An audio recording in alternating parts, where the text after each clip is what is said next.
Welcome back. Well, we have another piece of housing market data to report today. Existing home sales.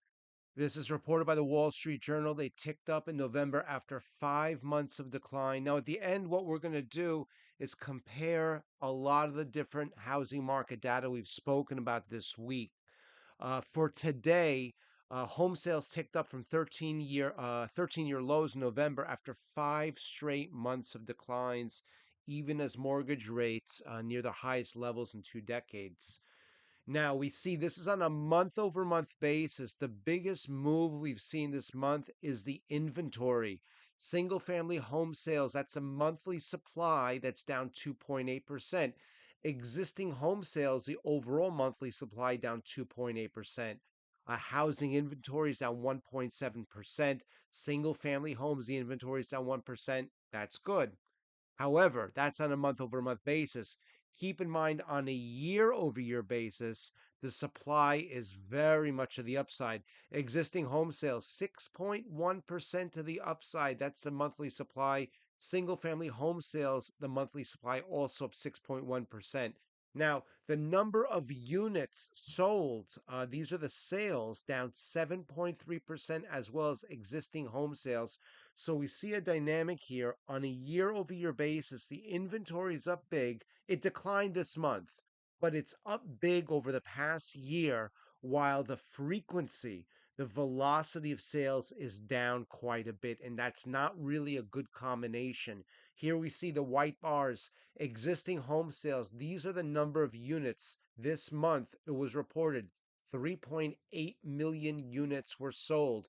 Now, that red bars, housing inventory, that's the number of units that were sold. That's 1.13.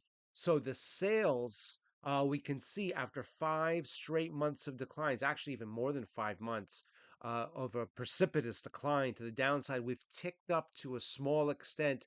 The housing inventory, again, the red bar, that's a little bit to the downside, but keep this in perspective.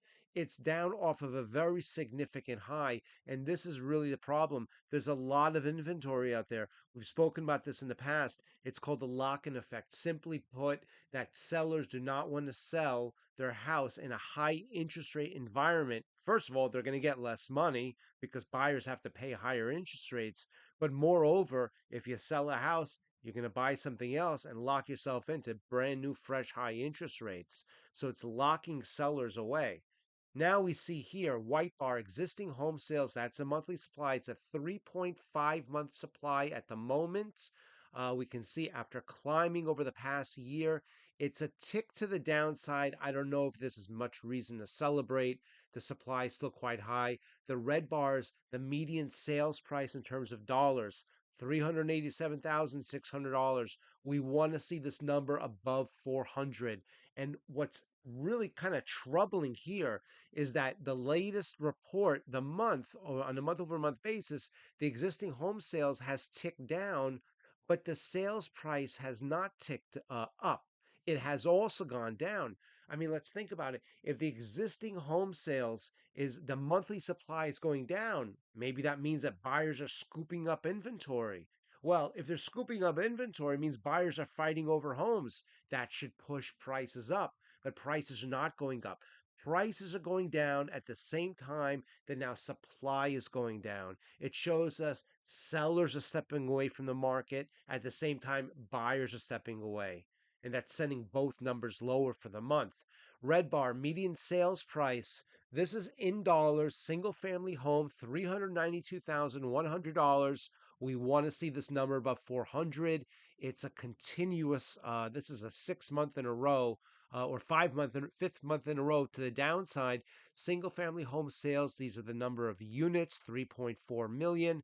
Granted, yes, it's a tick to the upside, but we want to see a greater velocity. This shows us real estate brokers are not really, doing a lot of business these days. 3.4 million, that's not a good number. That's a low, low number. Red bar here, single family homes, the monthly supply, again, 3.5 months worth of supply. That's if we're to sell everything right now. Single family homes, the white bar, that's the housing inventory. That's the number of units currently at 1 million. They're obviously both moving in the same direction. The monthly supply ticks down a little bit. So does the single family homes, the number of units that are, the sale, so to speak. Those are both ticking down. But really, not good news if we look at the inventory in conjunction with depressed prices. Now, we've seen a lot of economic news speaking to the housing market this week. Let's try to take some of the highlights away earlier this week. And if you missed any of this, check out the past couple days. This is where we've posted these numbers.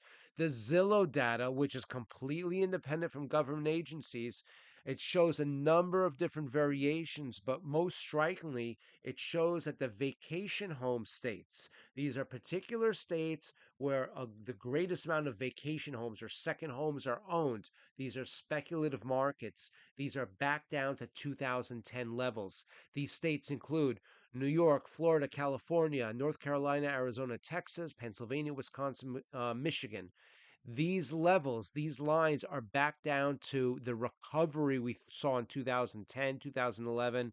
That was not a good point. I know we were recovering from the 08, 09 crisis, but we are still not at good levels. And these vacation home states serve as a barometer. When the economy is strong, we want to go out and buy a vacation home, a second home. But when the economy is weak, these are the first homes we sell. Given that these states, the Zillow data shows that these prices are so depressed, it's not a good sign. Number two, while U.S. housing starts have reached new 2023 highs, and that's what the headline that we read the other day, new 2023 highs. And we see, in addition to that, speculators are rushing into single family homes. That's good. But unfortunately, large construction projects, these are buildings with 5 units or more, that declined 34% on a year over year basis.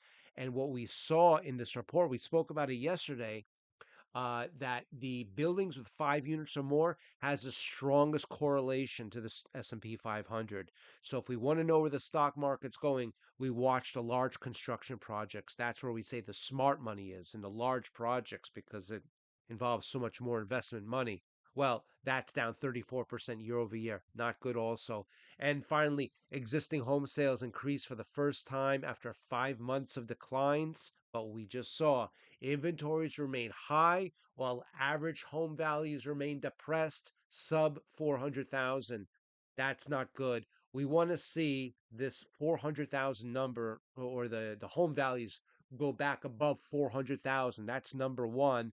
We also want to see a sign that buyers are stepping into the market and buying homes in a 3.5 month supply. Historically, we see that's not really, what we want to see. We want to see a lower number. We want to see, buyers jumping in. Now, with all that said, we see a real development, and we're going to talk about this later on this week.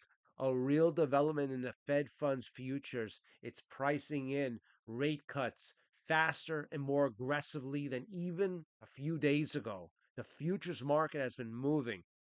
The anticipation of lower rates, maybe this will be the catalyst to invite the buyers back into the markets. But that will left to be seen. But it's a very, very interesting dynamic here. On the surface, we have three statistics that don't look good. But then again, the futures market is constantly developing this picture. So maybe we'll have some good news to report in the near term future. We'll be sure to update you along the way with any significant changes. We hope this has been helpful. We look forward to seeing you back soon.